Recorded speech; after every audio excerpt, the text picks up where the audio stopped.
મથુરામાં Yamuna express way પર ધુમ્મસના કારણે 8 બસો અને 3 કારો અથડાતા ટક્કર થતાં જ ગાડીઓમાં આગ લાગી ગઈ। 13 લોકો જીવતા બળી ગયા, 70 લોકો ઘાયલ છે। મૃત્યુનો આંકડો હજુ પણ વધી શકે છે, કારણ કે બસોમાં કપાયેલા અંગો મળ્યા છે।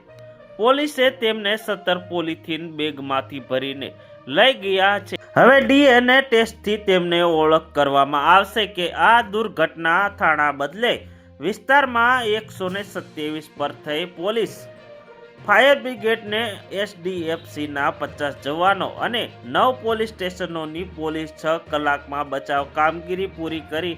દુર્ઘટનાના કારણે એક્સપ્રેસ પર 3 કિમી લાંબા જામ લાગી ગયો હતો। ટક્કર પછી રાહદારીએ પોલીસ ફોન કરી જાણ કરી। પોલીસ પહોંચે તે પહેલા જ આસપાસના લોકો ઘટના સ્થળે પહોંચી ગયા હતા।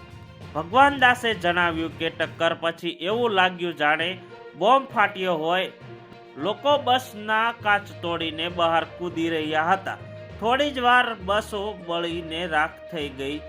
10 મિનિટ પછી પોલીસ પહોંચી અને બચાવ કામગીરી શરૂ થઈ અને બસમાંથી 8-9 મૃતદેહ બહાર કાઢ્યા। ઈજાગ્રસ્તોને 20 એમ્બ્યુલન્સ દ્વારા મથુરા જિલ્લા હોસ્પિટલ અને વૃંદાવન સંયુક્ત જિલ્લા હોસ્પિટલમાં મોકલવામાં આવ્યા।